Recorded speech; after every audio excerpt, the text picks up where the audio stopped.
নমস্কার বন্ধুরা, ইচ্ছে হলো তাইতে তোমাদের সকলকে স্বাগত জানাই। আজ আমি তোমাদের প্লাস্টিক চাটনি করে দেখাবো, তবে সেটা অবশ্যই পেঁপের প্লাস্টিক চাটনি। দেখো আমি কিভাবে করি। আমি একটা এইরকম পেঁপে নিয়ে নিয়েছি। এবার এটার কেটে খোসাটা ছাড়িয়ে নেব। এরকম পেছনের অংশটা কেটে ফেলে দিলাম। এইবার একটা পিলারের সাহায্যে এইভাবে আমি গোটা পেঁপেটার খোসাটা ছাড়িয়ে নিচ্ছি। এইভাবে আমি পুরো খোসাটা ছাড়িয়ে নিয়ে এবার এটা আর এই খোসাটা একটু মোটা করেই ছাড়াতে হবে। টুকরো করে জলে রেখে দেব। পেঁপেতে না হাত চুলকায় কখনো কখনো। পেঁপের এই অংশটা একটু সমান করে কেটে নেব।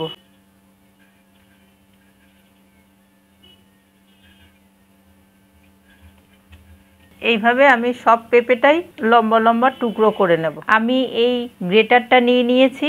নানান রকম অংশ আছে এতে।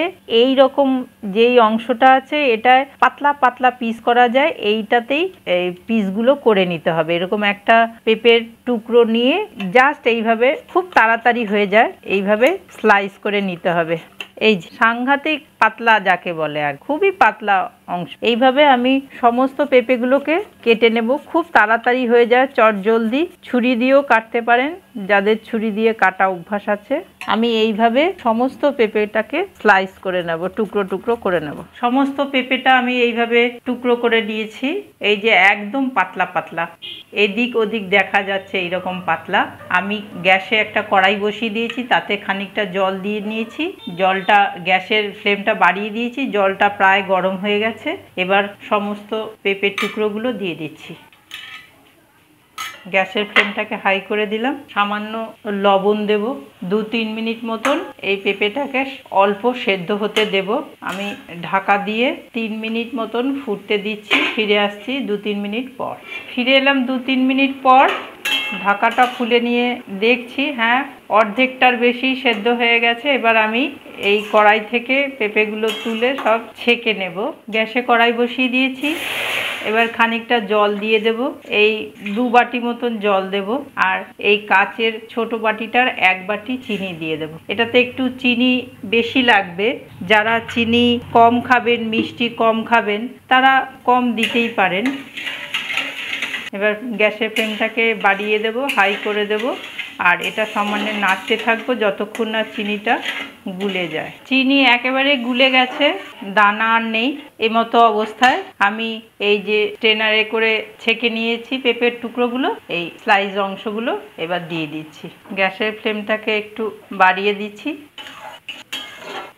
ফুটছে চিনির শিরাতে পেঁপের অংশগুলো। এবার আমি আর একটু স্বাদ অনুসারে লবণ দেব। লবণটা যার যার স্বাদ অনুসারে দেবেন। আর কিছুটা কাজু আর কিশমিশ ধুয়ে রেখেছি, সেগুলো দিয়ে দিচ্ছি। এইভাবে 3-4 মিনিট আমি ফুটতে দেব চিনির শিরাতে পেঁপের স্লাইস করা টুকরোগুলো। ঢেকে দিয়েছি। ফিরে আসছি 3-4 মিনিট পর। আর গ্যাসের ফ্লেমটাকে মিডিয়াম করে দেব। প্লাস্টিক চাটনি হয়ে গেছে বন্ধুরা। ঠান্ডা হয়ে গেলে আরও এটা ঘন হয়ে যাবে। এখন খুবই গরম আছে। গ্যাস থেকে নামিয়েছি সবে। নামানোর পর সামান্য একটু ঠান্ডা হবে। তারপর আমি ইচ্ছা করলে কেউ দিতেও পারেন, নাও দিতে পারেন। শুকনো লঙ্কা দিলাম। টক টক ঝাল ঝাল মিষ্টি মিষ্টি প্লাস্টিক চাটনি ভালোই লাগবে। কেউ ইচ্ছে করলে লঙ্কার গুঁড়ো দিতে পারেন। সম্পূর্ণই যার যার নিজের ইচ্ছে অনুসারে দিতে পারেন।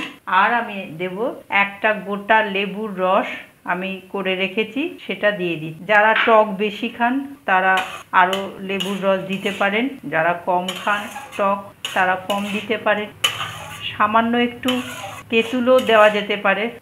এটা সম্পূর্ণই যার যার ইচ্ছে অনুসারে করতে পারেন। বিয়ে বাড়িতে আমরা এইভাবেই প্লাস্টিক চাটনি, বা অনুষ্ঠান বাড়িতে এইভাবেই প্লাস্টিক চাটনি আমরা খেয়েছি। ইচ্ছে হলে এইভাবে না কেটে গ্রেটারে একদম গ্রেট করেও নিতে পারেন। এইভাবে করে খেয়ে দেখবেন। আমি কথা দিলাম বন্ধুরা, একটু নতুনত্ব আলাদা স্বাদের লাগবেই, আর খেতে তো খুবই ভালো লাগবে, দেখতেও খুব ভালো অন্যরকম। আর গোটা ভিডিওটা আমার সাথে থেকে দেখলেন বলে আপনাদের সকলকে অশেষ ধন্যবাদ জানাই। এইভাবেই আমার সাথে থাকবেন। আর যারা নতুন বন্ধু সাবস্ক্রাইব করেননি তারা সাবস্ক্রাইব করে আমার সাথে থাকবেন, লাইক আর কমেন্ট দিয়ে জানাবেন কিরকম লাগলো। আর আজকের মতন আসি তাহলে, দেখা হবে নেক্সট ভিডিওতে। টাটা।